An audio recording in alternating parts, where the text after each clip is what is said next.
Hi, pal. Today, I'd like to take you through this case and actually show you in much more detail how everything works.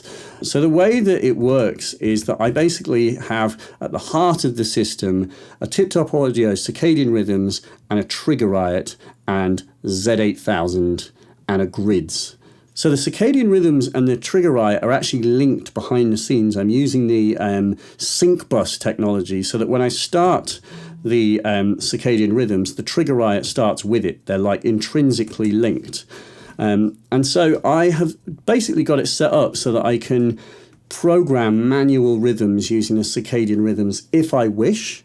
But then I can also use the trigger riot as a source of rhythms too. And I can blend the two things together. And the good thing about the trigger riot is it's good for creating probabilistic evolving rhythms. And the good thing about the circadian rhythms is that I can just go, hey, I just want that specific rhythm to happen. Then I can just push the buttons and it happens. So you see here, I've always got this top row. I've got it dedicated to the bass drum here. However, as I said, I can have the trigger riot sequencing it as well. And so the way that I do this is, you may be seen in other videos, I've been playing around with switch multiples. And so I use switch multiples to do that. And in fact, if you look up here, I have the Nobot switch mult, where the top half of it is dedicated to bass drums. I won't sort of go into switch multiples once again, except to say that with switch multiples, I can basically plug lots of things into them. I can have sources and destinations, and with switching, I can choose what goes where, and I can do it instantly, so that when you're playing live, you're able to make fast changes on a sixpence, which is essential for dance music. You can't be patching and repatching stuff on the fly. And I can also use it for mutes. And so if I click this to the left, I'm going to hear the circadian rhythms. And if I click it to the right, I'm going to hear the top track of the trigger riot, which I have to make work like this. So I can then sort of program in rhythms in the way that the trigger riot works, which has its own sort of mad, kind of cool way of working. And then the bass drum I'm using is the Audio Damage Boom Shack, which is a huge module, but I think it's worth having because it's such a complex bass drum. You can really do loads of stuff. You can kind of pitch stuff. You can get things that are not quite bass drums. You know, I've got the Basimila Siteritas Alter, and that can make bass drum sounds itself. So I could kind of swap their roles midway. So it's just like a super flexible bass drum that kind of straddles the concept of like 808 and 909 as well. It's pretty rad. So again, with this switching, I can flip from that circadian rhythm here, and then I can go to the trigger riot. And you can see that I've actually gone to the trouble of labeling these things, which is essential. Save some HP to put some masking tape on a blanking plate and then just write on the labeling. By the way, I've also labeled the modules themselves, and don't panic, I didn't use permanent marker. I used a really thin dry wipe marker, which is an excellent way of just marking these things without ruining them forever. So yeah, in this way I can pick bass drum patterns and I can flip between them and I can mute them. Sweet. Now this also is the way that I'm able to work with hi-hat patterns, so that I can play this little thing in. Okay, so you can see that I can program in hi-hat patterns, and in the exact same way I can program in specific hi-hat patterns. And oh, hello, it's Peter Blasser again. That's my clouds, which will occasionally make sound. So I can program in specific hi-hat patterns, and I can choose the source. I have 3 sources available. So circadian rhythms. I also have the second row of the trigger riot available as a source. So if I do this, now I'm hearing the 808 hats are going to the second trigger riot row. I can program in wonkier rhythms, and I can do stuff like apply probability. So I can have like, you know, a 60% chance that that is going to happen. So you can end up with these like interesting kind of different rhythms, and I can flip back at any time back to the circadian rhythms.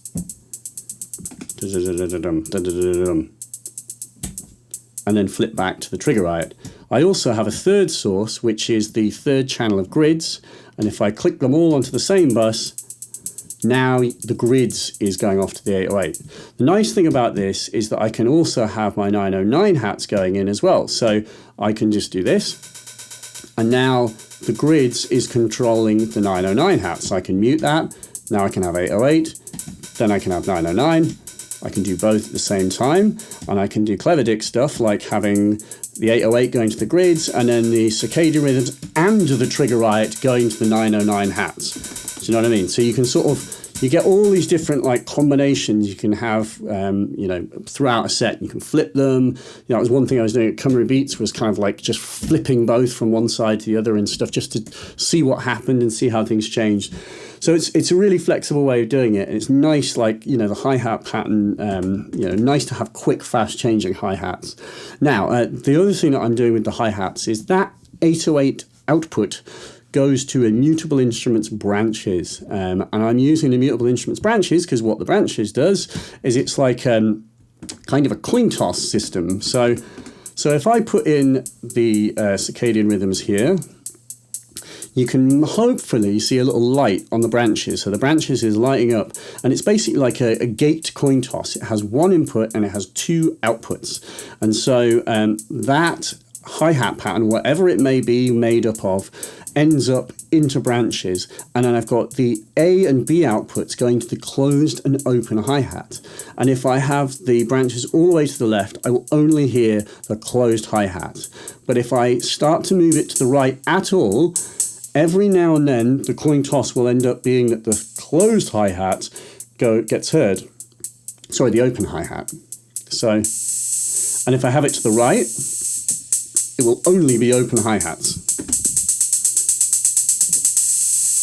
And then again, I can move it to the left. So this is awesome. It just sort of means that for free, just from this one stream of gates, branches is kind of adding in its own little like open hi-hats. I mean, there's no rhythm theory behind that, but there is an input to determine the probability. So perhaps if you had a gate source that had some kind of, you know, rhythmic theory or, you know, something like that, perhaps the output of grids, then it could go in there and do, you know, make that more musical, but it kind of works. It's like, you know, and you can manually do it like this. It just gives you a bit more interest for free. And again, I can do this with the 909 hats as well. They are also exact same thing.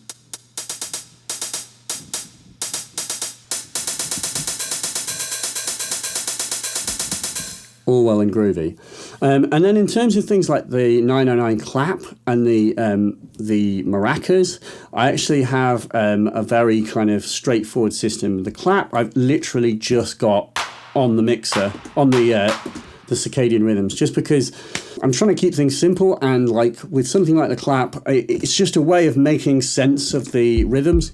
So that when you've got loads of stuff going on and loads of sort of jazzy rhythms, because you've got like, you know, all this going on, like, God, it's just a way that I know that if I just hit that clap will play at that point and I'll get a consistent rhythm out.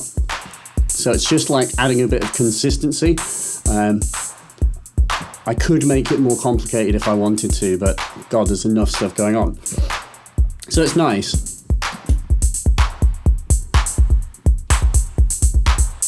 Yeah. So it's just a simple and flexible way of doing things. And the other thing is that I've got the hex inverter mutant snare, and I can program that from the second track of the grids. And the snare's fun because it's very flexible. So you can make all kinds of stuff, like kind of Kraftwerky like Q, or like distorty.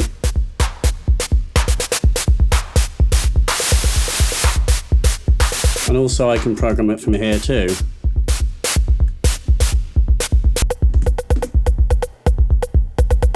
And then back to the other side. So, all well and groovy.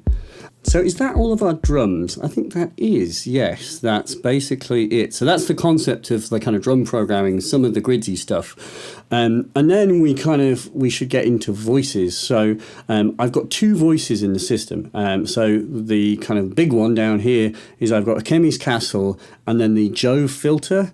And so if I start this, and I'll just leave that like that. Basically, the way that I'm sequencing this bottom voice at the moment is that I'm using the trigger riot to advance the 16-step input of the Z8000 on one row of the trigger riot, this second to bottom one here. But then, and let me just have it so you can actually hear it.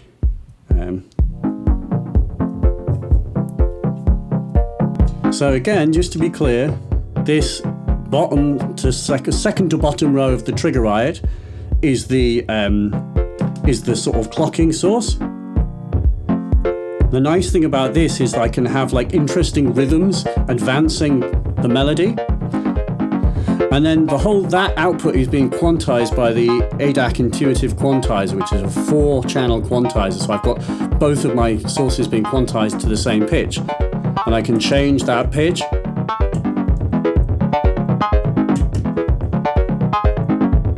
Like that. So I can change this rhythm, and that changes the feel of the melody. And so the voice itself is a Chemy's Castle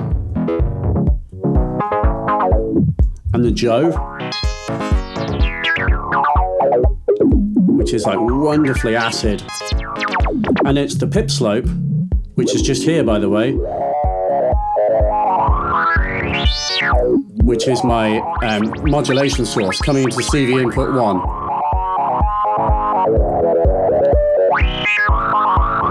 And then I've got a disting on the output to add delay. Yeah.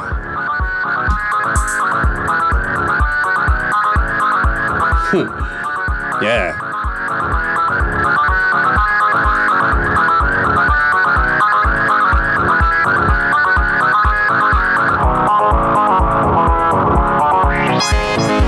Anyway, but the Jove's lovely. It's got this really squidgy 24-pole mode.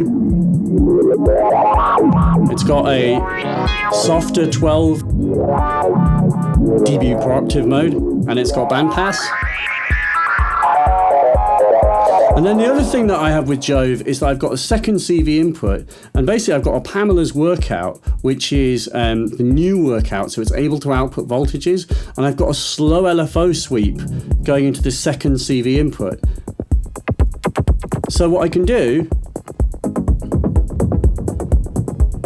is, with some CV coming off of the pip slope, just to like fire off the percussive element, I can increase the second input, and it's going to just add a slow bit of animation to the Jove. And I've picked like an arbitrary rate, and I could change that on the new workout, but that's just how I had it set up for this show. So that Pamela's workout and the pip slope together, a double ALM attack, are modulating the Jove. And then I've got the second input of Jove with the second output of the Chemy's. So I can kind of get other stuff.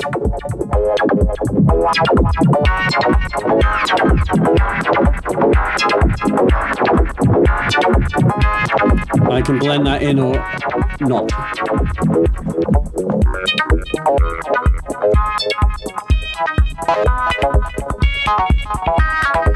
And then I'm using the ALM's Beast chalkboard, which is an output pitch module, to like have a master control of the pitching of the Chemy's Castle. So if I want to make that bassier, I can adjust the Chemy's there, or I can knock this down.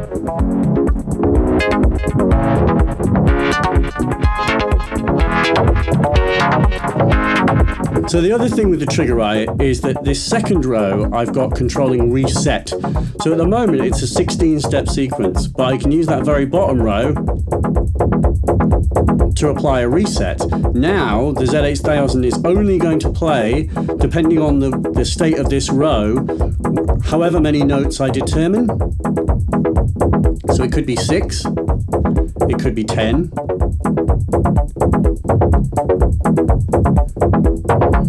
So I'm able to squish, I've got 16 stages available, but at any point I can squish that down to have only 1 or 2. Or I could do something clever and then have a different, like, create rhythmic resets with probability. So I can have a 40% chance that it will reset at a certain point. And that means that the sequence is going to extend and contract depending on the roll of a dice. I can do that down here as well. So it's a good way of like creating more evolving sequences.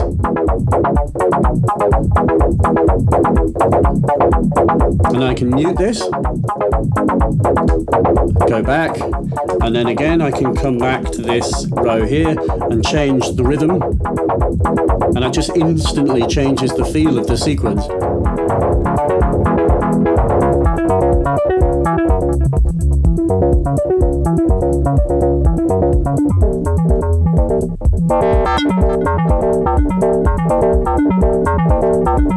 Oh, that's pretty good.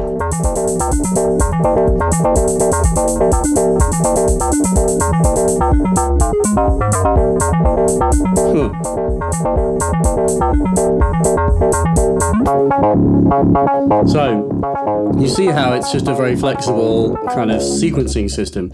But then this top row, I've got control by the grids. So it's not the same. What's happening here is this top, this like channel 1 of grids, which is traditionally a bass drum, that's what it's programmed in the rhythm map of grids to be, is actually advancing another row on here, the bottom row on the Z8000. And with every note, it will advance the sequence, the melody, based off of this.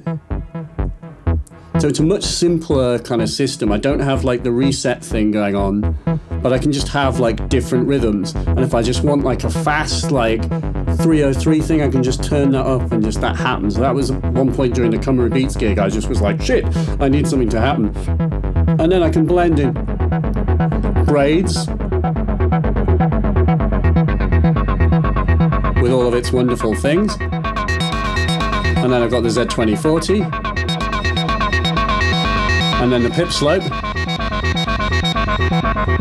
and then a disting doing delay on this as well, because I don't have enough sends on my hot glue to have delay on everything. It'd be nice to have different, like the ability to change the clock speed of the delay. I can shift the Dixie back to it.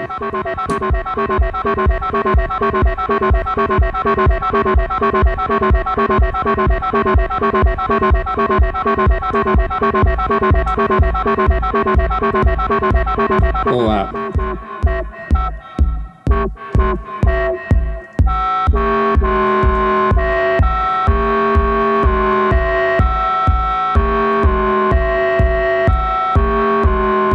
Lots of delay.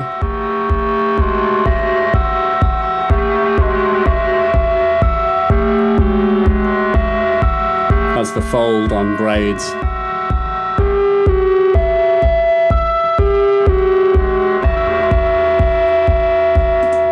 So you see it's like a different style of voice, and then I can blend the two in on the mixer. I have got effects in the mixer, by the way, so the herb verb is my one send here. So if I take off the delay here, there is a little bit. And I'm actually clocking the herb verb's pre-delay, which is how you're getting delay out of it.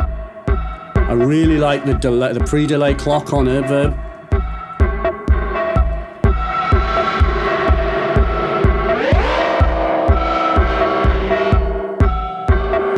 You know, you can use it to add like pads or horror tones.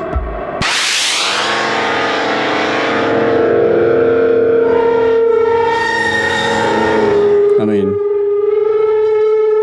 oh my God.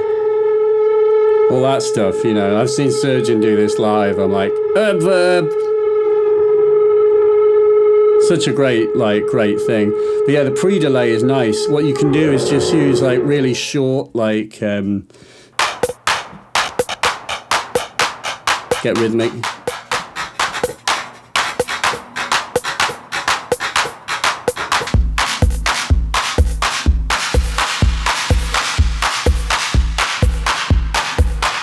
Just the best damn reverb.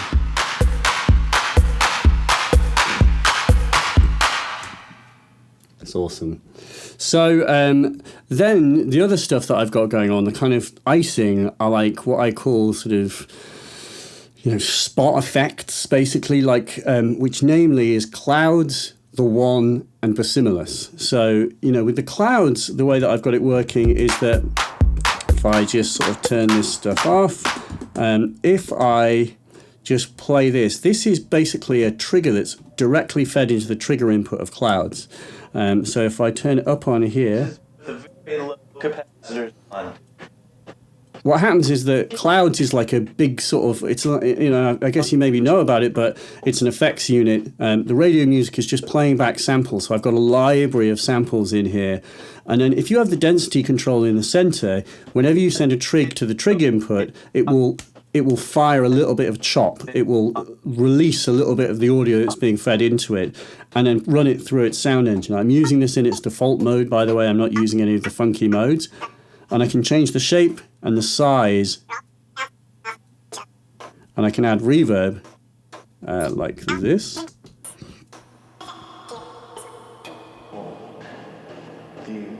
Larger bounds make a lower frequency. They're all the same. So this is what I was using at the gig, which is an awesome little file. And if I turn the density to the right or left, This is using a flex bar. I'll hear like a constant stream of grains, and I can pitch them. But for me, like, I'm using this as a source of uncertainty. Let's just try a different station. What is that? But yeah, you know, you have to learn it when things are moving so fast. So I'll give you a little background of the history of how I become what I've become. So I started many You know what this is? I always been into music. I wonder if Gur from Tip Top Audio is watching, because that's you, Gur.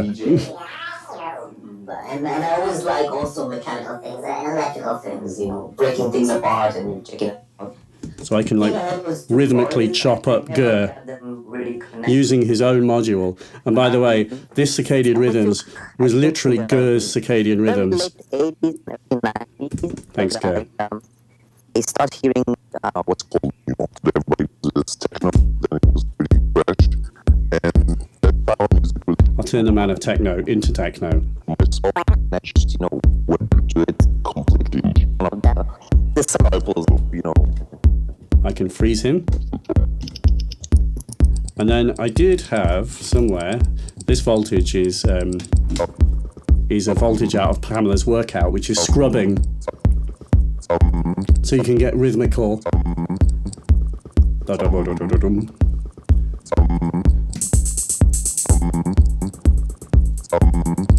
So it's just a nice source. It's like I can have just randomness out of clouds, this big library. I've got an SD card full of crap.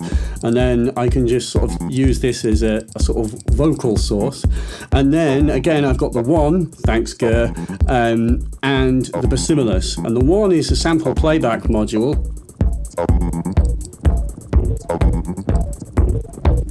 Which is just playing back samples. And I've got the Turing machine feeding into it, and I can turn that off. It's directly fed in, and change the pitch. And it just sounds awesome. Like the one sounds huge. And it's just like a source of excellent sounds, and you can change what they are.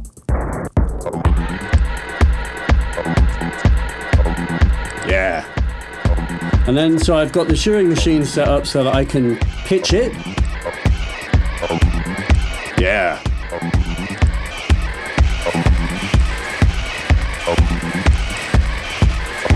Yeah.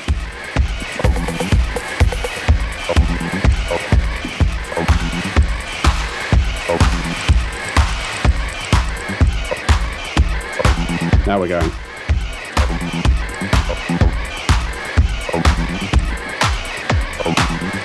Who's doing that? Oh. The one is... It's like a bass drum with like weird swirly sounds mixed in. Brilliant. And I can also program the one from my Trigger Riot track B, I think. No, this one here. Wah.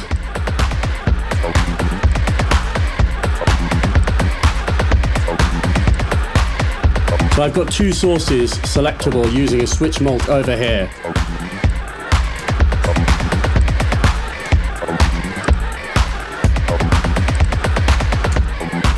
Yeah.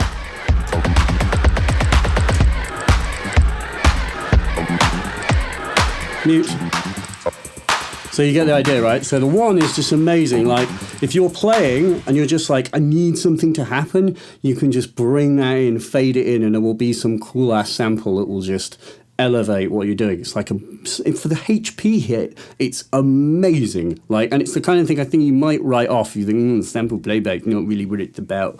But like, obviously you've got all this other modular goodness. It's just you still need that one extra thing. And then obviously, lastly, we have the Bassimilus, which is, you know, I've looked at recently, and it's just fucking amazing. So that's the Bassimilus, and I currently do not have a modulation source going into it, but of course what you should do is modulate it. So maybe I'll feed it the other rows, and then yeah, because that is just like the coolest.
So there you go. So hopefully that gives you a sort of rough sense of how the thing is working. So it's two voices, it's some effects, it's some sequencing, and then it's obviously this switching system and mixing system just to kind of allow yourself the option of quickly flipping things sort of in and out as you go.